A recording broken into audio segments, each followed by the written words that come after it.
Oke, Assalamualaikum warahmatullahi wabarakatuh. Ya, kita akan masuk di Computer Science Unplugged atau disingkat dengan CS Unplugged. Apa sih sebenarnya itu CS Unplugged ya? Jadi sebenarnya adalah berkaitan dengan belajar komputer ya tanpa menggunakan komputer. Apakah bisa? Ya, ya kita coba eksplorasi hari ini ya. Bahwasanya CS Unplugged ini mengajarkan daripada ilmu komputer, ilmu ya, ilmu sains ya tanpa komputer. Ini deskripsi daripada Prof. Timbel ya. Bahwasanya CS Unplugged ini digunakan untuk menghilangkan batasan perlunya memprogram ya. Apa? Untuk mengeksplorasi daripada ide ya, mengekspresikan daripada solusi ya, sehingga ide dan gagasan dalam belajar komputer itu akan dengan mudah ya kepada anak-anak ataupun kepada mahasiswa ya. Nah, mengapa perlu ya? Tentu ini alasan daripada mengenalkan daripada CS Unplugged itu adalah selama ini ya kita masih menemui daripada kesalahpahaman terkait apa? Terkait dengan belajar komputer di masyarakat. Ya, bahwasanya belajar komputer itu ya belajar menggunakan komputer ya sehingga Anda mesti harus ahli semua segala bidang di dalam komputer. Anda bisa ngerakit, Anda bisa membuat video, Anda bisa mengerjakan aplikasi di pengolah angka, pengolah kata, Anda bisa menggambar, Anda bisa apapun itu mengedit ya memprogram ya ya segala pekerjaan yang berkaitan dengan komputer. Nah, ini salah ya. Hal ini akan menjadi salah kaprah.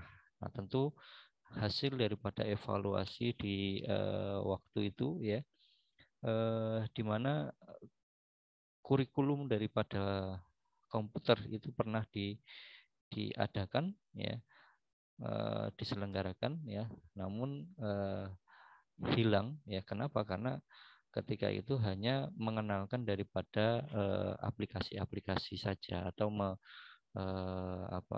memberikan pembelajaran terhadap aplikasi-aplikasi saja. Bahwasanya itu menjadi salah ya. Hal ini menjadi salah kaprah ya mengenai ilmu komputer dan karir yang berkaitan juga tentunya kan ya. Nah, padahal ilmu komputer itu sendiri adalah bidang ilmu sains ya, sains computer science ya, yaitu berpikir komputasi. Nah, ini sebenarnya lebih erat kepada logik ya. Anda belajar matematik ya, Anda belajar terkait dengan logika ya. Nah, di sini sebenarnya computer science itu ada ya. Sehingga uh, ini perlu diluruskan kembali bahwasanya Anda belajar daripada komputer itu adalah belajar bagaimana memprogram, bagaimana membuat satu ekspresi solutionnya gitu. Nah, itu ya. Begitu. Jadi bukan belajar terkait dengan toolsnya ya, terkait dengan belajar terkait dengan apa bagaimana Anda bisa ahli di tools-tools tersebut tidak ya. Seperti itu. Sehingga makanya nanti yang hadir di pasaran atau hadir di masyarakat itu bahwasanya orang komputer itu ya bisa segalanya kan gitu. Nah, seharusnya adalah bagaimana Anda bisa berpikir secara komputasi gitu. Ya, seperti itu. Itu yang perlu kita camkan. Makanya CS Unplugged atau Computer Science Unplugged itu menjadikan sains yang ada di dalam ilmu komputer itu terasa lebih menarik ya dan mudah untuk bisa kita pahami tentunya. Nah, ini menggunakan permainan ya tanpa menggunakan satu komputer. Ya, tapi nanti tentu juga ada beberapa yang bisa kita eksplorasi di komputer ya bagaimana untuk mensimulasikan virtual lab-nya gitu. Nah, menjadi lebih nyaman untuk bisa mengeksplorasi ide tanpa ada ketakutan. Ya. Nah, masih ingat Anda ngerakit komputer, ya ketika ngerakit Anda takut, gitu kan? Ketika Anda membuat sesuatu di komputer misalkan, itu takut. Nah, ini tidak boleh ya, karena Anda di sini adalah untuk bisa mengeksplorasikan ide Ya, skill daripada pengetahuan dan juga pengalaman ini penting. Ya, sehingga nanti bisa meminimalkan daripada kesalahan dalam belajar komputer. Nah, kalau kita eksplorasi di computer science ya atau di CS Unplugged, bahwasanya kita tahu eh, data itu adalah bahan baku. Ya, ya. Informasi itu dihasilkan dari data. Sumber informasi itu dari kumpulan-kumpulan daripada data. Nah, bagaimana kita dapat menyimpan informasi di dalam komputer? Nah, ini yang harus kita pelajari, ya. Nah, tadi berpikir komputasinya tadi. Nah, percaya atau tidak bahwa komputer hanya menggunakan dua hal, yaitu 0 dan 1. Ya, gitu. Data itu adalah bahan baku, angka yang dikerjakan komputer. Ya. Nah, komputer itu nanti akan mengkonversikan ya bentuk informasi bisa dari kata, angka, gambar ya sehingga nanti bisa mudah dipahami. Nah, contohnya seperti ini ya. Jadi eh, suara ya itu dikirimkan ya melalui sistem biner gitu. Huruf ya atau tampilan daripada gambar ya, kata, angka ya, itu di layar monitor ya dibuatkan semacam seperti ini ya. Warna putih dan juga hitam ya gelap. Nah ini ya kan. Jadi kalau kita mengenal bilangan biner di computer science ya, belajar cara berhitung ya. Buatlah kartu pada kertas dan beri titik lalu letakkan mulai dari 16 titik seperti berikut. Nah ini. Ini kalau kita mau belajar komputer itu seperti ini sebenarnya. Bermain game. Ya, kita bermain game di sini. Ya, di sini ada 1, 2, 4 ya. Kemudian 6 ya dan seterusnya sampai 16 ya. Gitu. Nah, kemudian lakukan permainan dengan bolak-balik kartu. Ya, bagaimana cara mendapatkan kartu berjumlah 3, 12 dan 19 dan seterusnya. Nah, ini kan tinggal membolak-balikkan daripada bilangan biner ini. Nah, nah, kegiatan ini mengajarkan cara berhitung sama persis dilakukan oleh komputer. Jadi 0, 1, 1, 0, 0 dan seterusnya itu dalam memproses data. Nah, ini. Oke, paham ya? Nah, itu dilakukan dengan cara nah, ini kalau Anda lihat di videonya. Nah, seperti ini.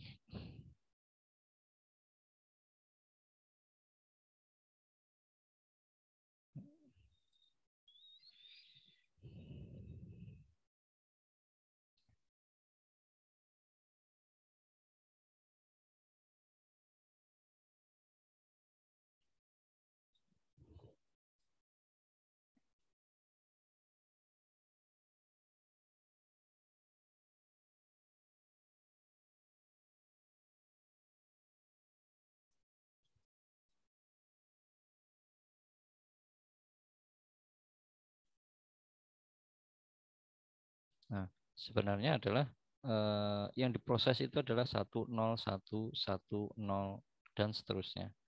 Begitu. Jadi komputer itu memproses data dari bilangan ini.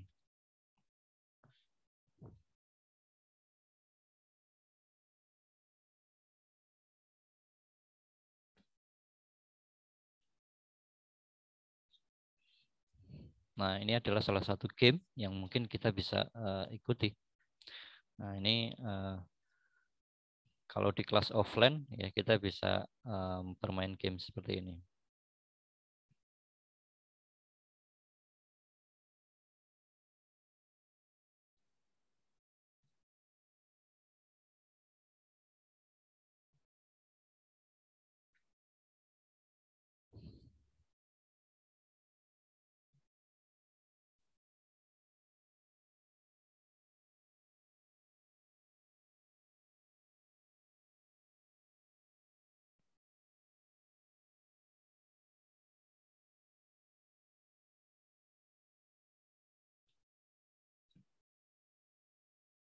Nah, permainannya sebenarnya adalah memanggil angka. Jadi misalkan Anda diminta untuk menampilkan misalkan 5, ya berarti nanti dibuka 1, ini kan 4, ya berarti ini dibuka, ini ditutup, tutup, tutup.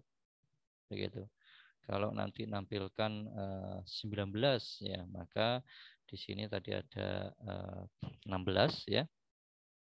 1, 2, 4, 8, 16. Berarti 16 tambah ini 19, ya. 19 berarti kan Anda bisa menambahkan daripada ini, ya.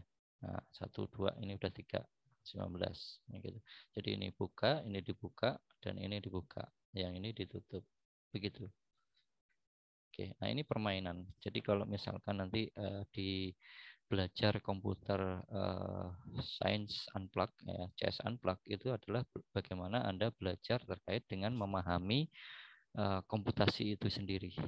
Ya, ingat ya. Jadi kita tidak belajar toolsnya, tapi kita belajar bagaimana sih apa komputasi itu bekerja, komputer itu bekerja, gitu.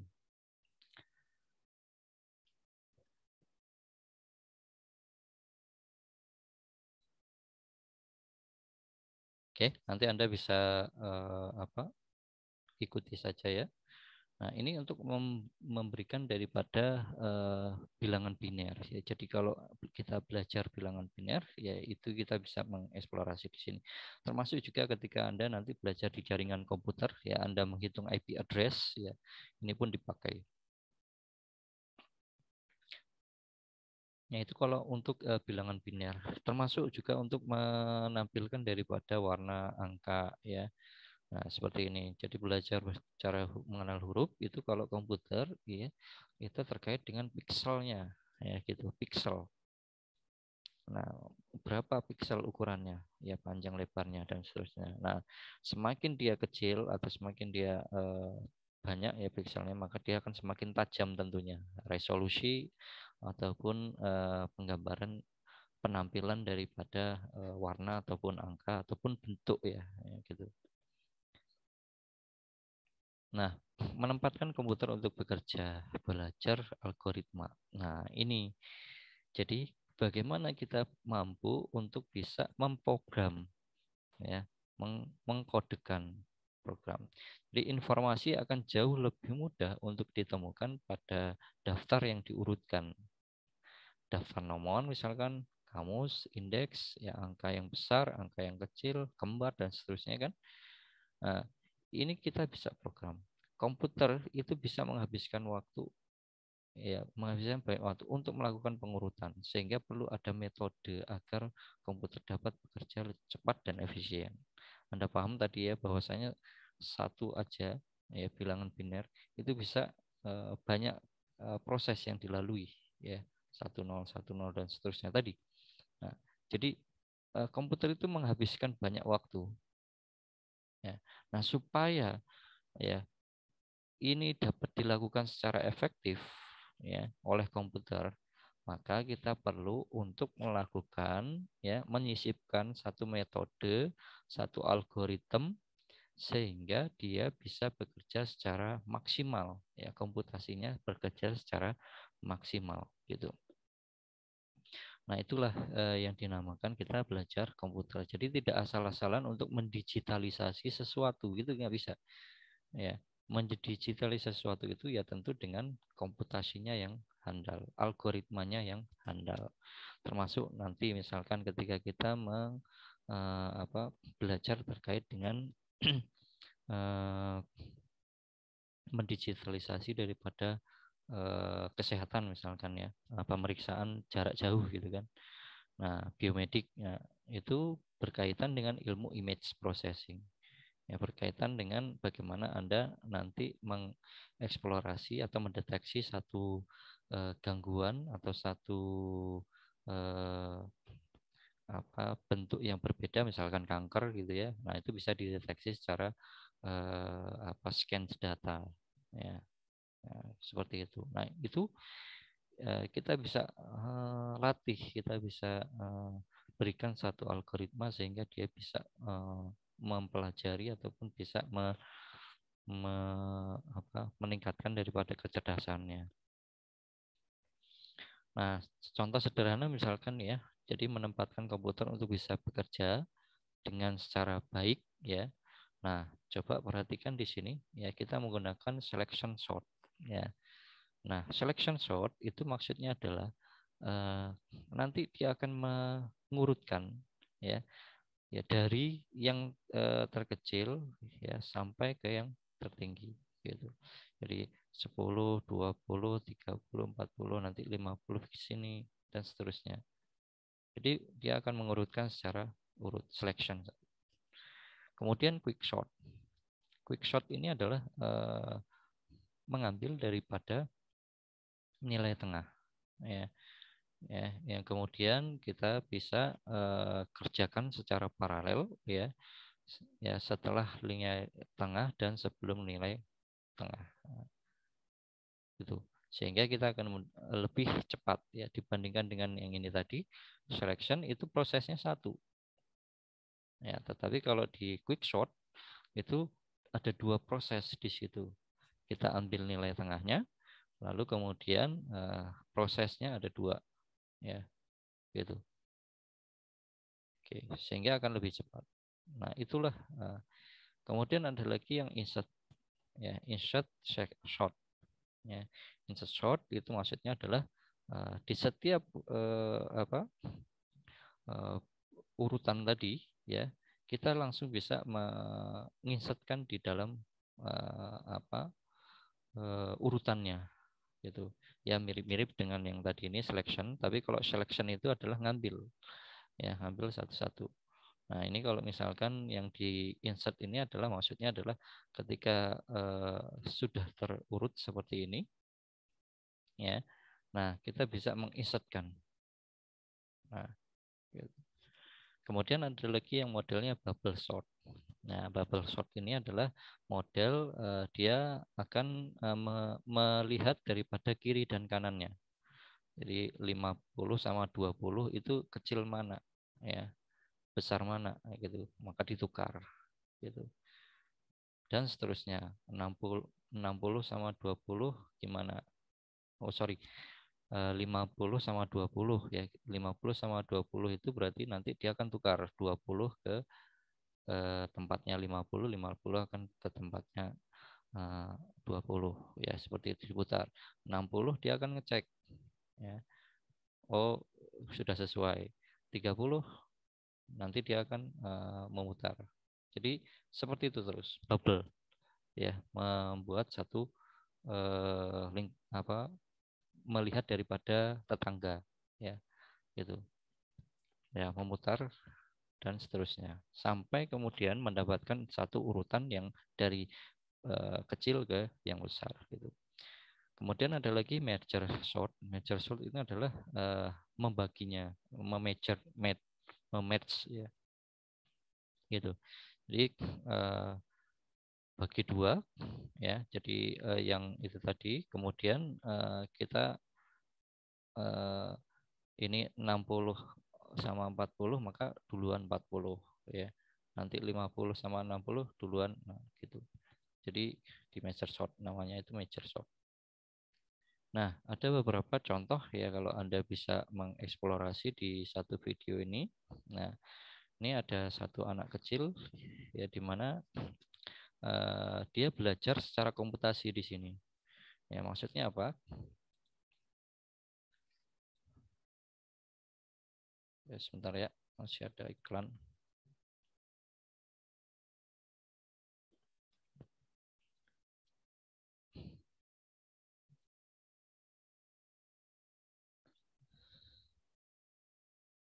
Oke.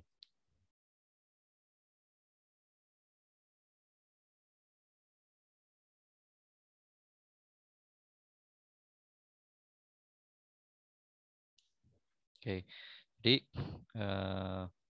kalau kita lihat di sorting algorithm ya, bahwasanya komputer itu kan memiliki satu banyak data-data, file-file dan seterusnya. Nah, bagaimana supaya kita bisa meminimalkan atau memaksimalkan daripada kerja komputasi dalam hal untuk sorting, ya, untuk mengurutkan, ya, dari yang besar ke yang kecil ke yang besar misalkan, atau huruf A ke huruf Z atau Z ke huruf A dan seterusnya. Nah, ini ada salah satu ilustrasi misalkan, ya, di mana dimasukkan uang koin, ya, di dalam satu botol, ya, seperti itu, dan kita tidak tahu nanti kita akan acak. Oke. Nah, ini jadi botol-botol ini kita tidak tahu isinya, ya, isinya, ya, yang kita tahu adalah berat, gitu. Nah, sehingga kita timbang di sini.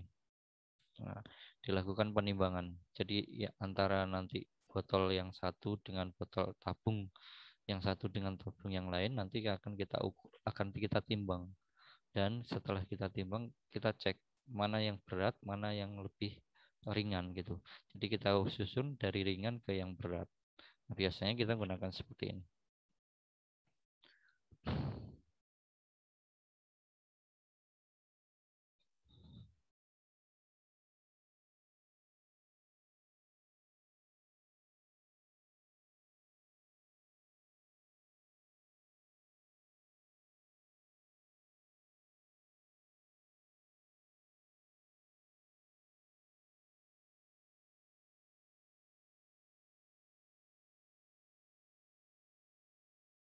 Oke, Anda bisa perhatikan, ya, kerja daripada komputasinya ini berulang-ulang, dilakukan secara berulang-ulang.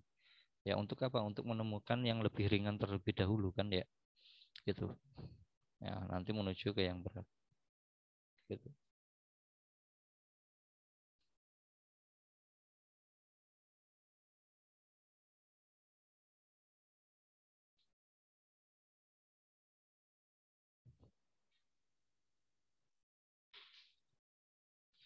Oke, dari sini kita bisa belajar terkait dengan sorting algorithm. Ya, bagaimana kita bisa menyusun, mengurutkan daripada uh, dari yang besar ke yang kecil, atau yang kecil ke yang besar. Ya, seperti itu. Nah, ini komputer yang melakukan. Nah, bagaimana supaya nanti ini akan kerjanya akan lebih maksimal, maka perlu belajar computer science itu sendiri. Bagaimana kita bisa memaksimalkan daripada komputasinya. Oke, nah ini ada sorting network, ya, di mana meskipun komputer itu sudah cepat, ya, tetap ada batasannya. Ya, untuk seberapa cepat komputer dapat memecahkan masalah, ya, salah satu caranya adalah dengan menggunakan menyelesaikan bagian permasalahan yang berbeda-beda, ya, gitu. Nah, kegiatan ini adalah dengan menggunakan sorting network. Jadi nanti di tiap itu akan bekerja sesuai dengan tupoksinya, ya, atau sesuai dengan berat ataupun sesuai dengan nilai yang akan dikerjakan, gitu, ya, gitu. Sehingga kita harus inisiasi terlebih dahulu di dalam satu variabel ini. Nah, termasuk juga ada beberapa game, ya, misalkan nih game Orange, ya, Orange game, ya, ini berkaitan dengan routing dan deadlock in network, ya. Jadi nanti ketika ada banyak orang yang menggunakan satu sumber daya yang ada, ya, seperti mobil menggunakan jalanan atau pesan yang dikirimkan melalui internet, ya.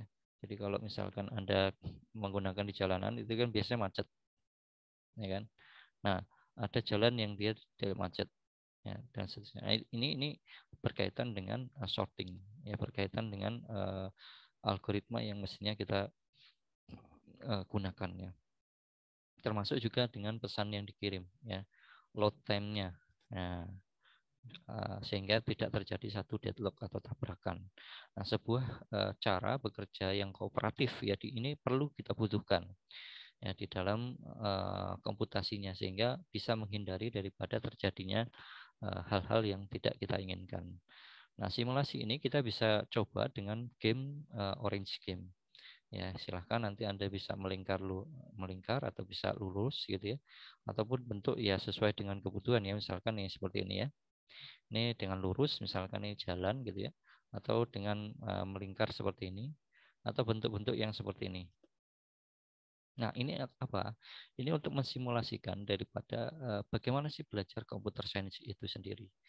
Nah, maksudnya bagaimana? Nah, kita bisa lihat di sini. Jadi nanti di setiap anak-anak ini akan memegang daripada sesuatu gitu ya, memegang misalkan buah gitu ya. Ini buah apel, buah mangga ya, jeruk dan seterusnya. Ya.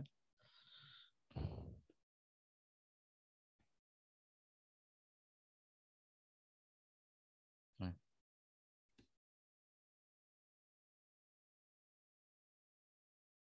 nah, ini tadi ilustrasi daripada jalan ya tadi ya.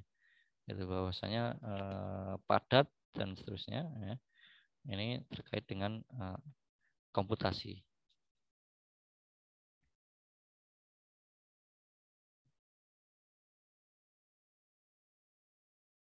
Nah, jadi seperti ini ya ilustrasi gamenya. Jadi nanti akan Anda bisa belajar secara komputasi seperti apa sih seperti itu. Ya. Ini misalkan ya yang memakai baju kuning itu pakai adalah pisang, yang memakai baju merah itu adalah apple, kemudian yang memakai baju biru ini adalah terong, ya ini orange berarti dia jeruk, kemudian di sini ini mungkin mangga atau apel eh, apel apel apel hijau ya gitu. Nah, gitu. Nah, gamenya itu seperti apa? Gamenya adalah ini nanti kita acak gitu. Nanti kita acak. Nah, kita acak.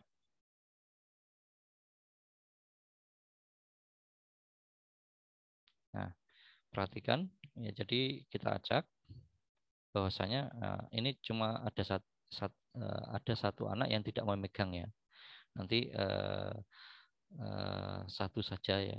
Jadi eh, di mana di sini sudah kita acak ya, yang memakai baju orange itu membawa jeruk ya hijau gini dan pisang gitu ini. Nah, nanti ini harus dipegang oleh si warna hijau. Pisang ini ya harus dipegang oleh baju berwarna kuning. Merah apel ini harus dipegang oleh uh, anak yang berbaju merah ini. Itu. Nah, untuk terong ini satu ya berbaju biru ini. Nah, terongnya hanya satu aja ya karena nanti untuk pergerakannya. Jadi tangan ini untuk pergerakannya. Nah, nanti di sini kita akan belajar bagaimana terkait dengan sorting atau terkait dengan apa sorting network itu sendiri ya, gitu. Nah, kita perhatikan.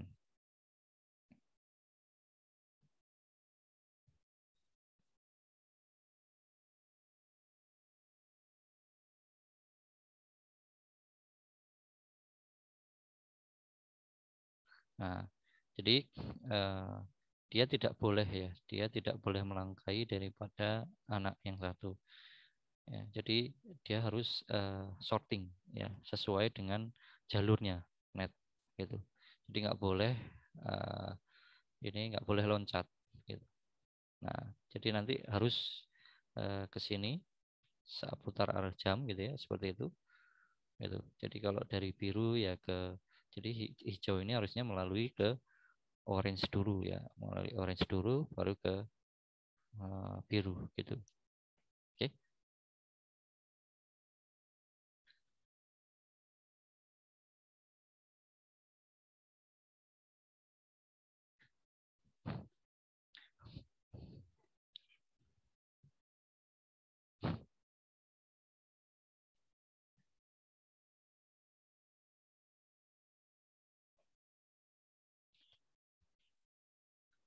Perhatikan berapa kali dia akan melakukan satu bentuk looping, ya kan? Di sana terjadi pengulangan. Ya, dia akan mutar terus sampai dia akan mendapatkan daripada apa yang seharusnya, kan gitu ya. Nah gitu.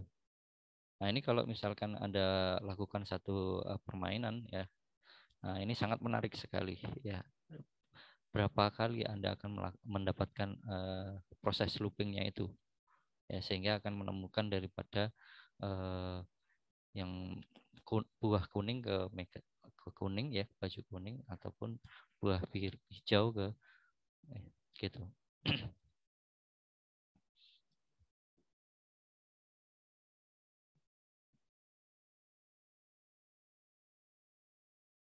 Hmm,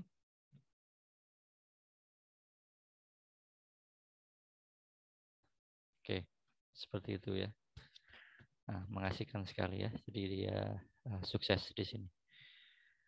Nah, ini eh, yang dilakukan oleh komputasi gitu. Nah, ini juga bisa dilakukan seperti ini juga ya.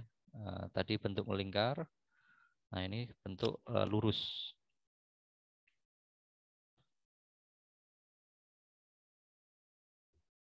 Oke.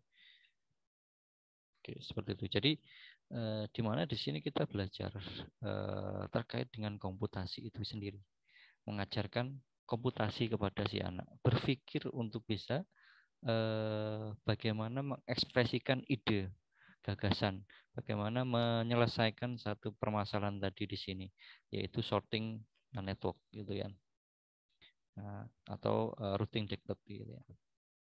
Nah ini kalau yang sorting network ya. Jadi sorting network ini mirip-mirip juga sama, tetapi dia ada bobot atau nilai value-nya di sini. Oke.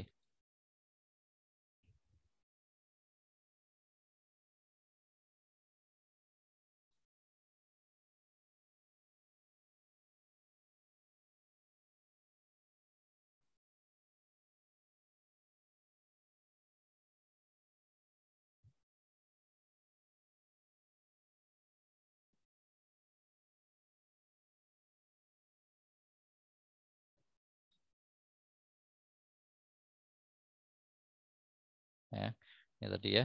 Jadi bagaimana sih komputer itu bisa melakukan sorting, gitu kan? Nah,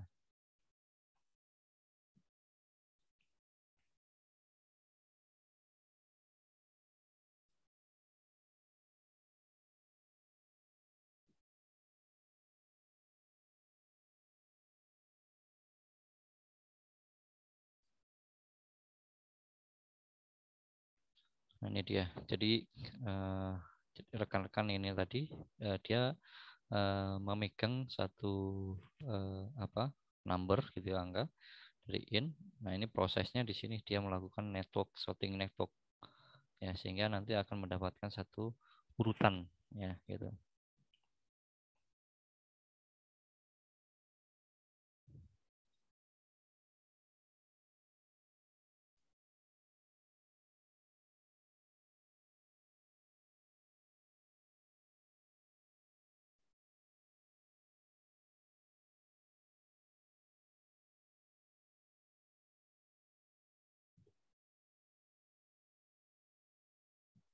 Oke, di sini Anda bisa memahami bahwa bagaimana komputasi itu bekerja, ya kan? Nah, gitu dalam melakukan satu pengurutan ya, gitu. Oke,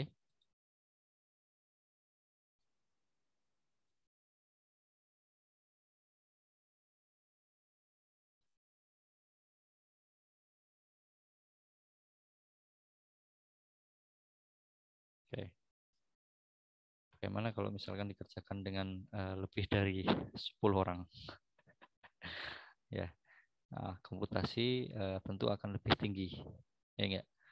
Nah, apalagi kalau datanya itu lebih besar lagi, ribuan bahkan jutaan, ya, bahkan miliaran yang saat ini sudah diproduksi. Nah, itulah kerja daripada komputasi. Nah, belajar komputasional ya, atau ya, computer science ya, belajar computer science itu adalah belajar bagaimana Anda bisa mengoding, Anda bisa mengprogram, mengeksplorasi satu ide ya, gagasan untuk mengekspresikan satu solusi terkait dengan kemampuan komputasi itu sendiri gitu. Oke, sampai di sini ya. Anda bisa memahaminya ya. Mudah-mudahan bisa dipahami ya bahwasanya ya belajar komputer yaitu bisa dilakukan dengan tanpa menggunakan daripada komputer. Jadi Anda bisa bermain di sini ya, belajar computer science di sini.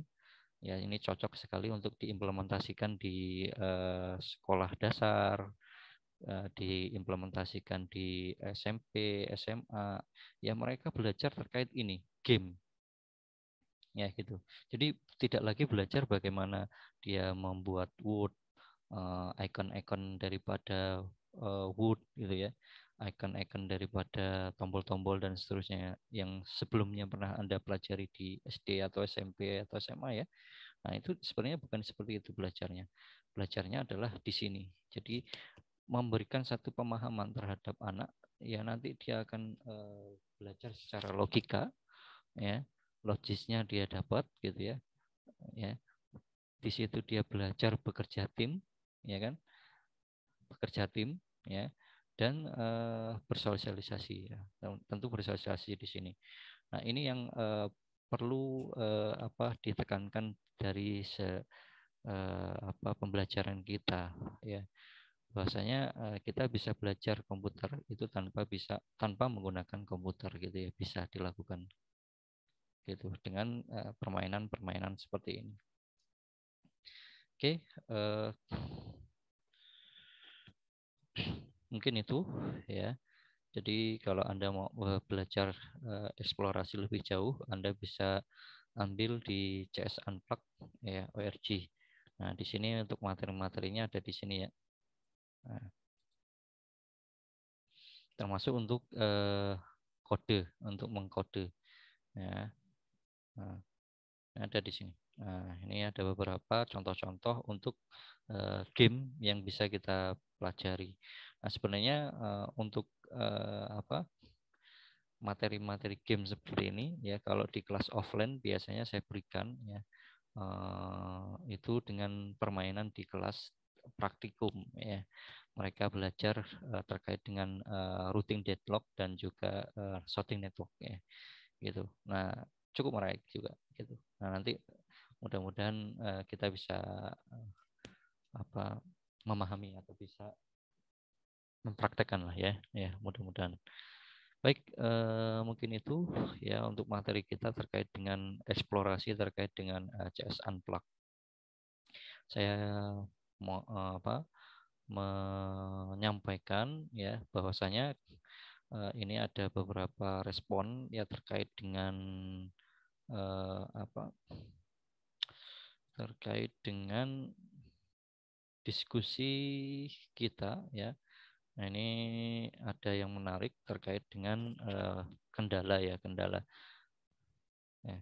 belajar Anda di asinkron ya. Ini menurut si Zulkifli Febrianto, saya kurang menangkap materi yang disampaikan oleh dosen secara pembelajaran secara daring. Ya, tidak memuaskan, sangat susah memahami materi hampir 90%.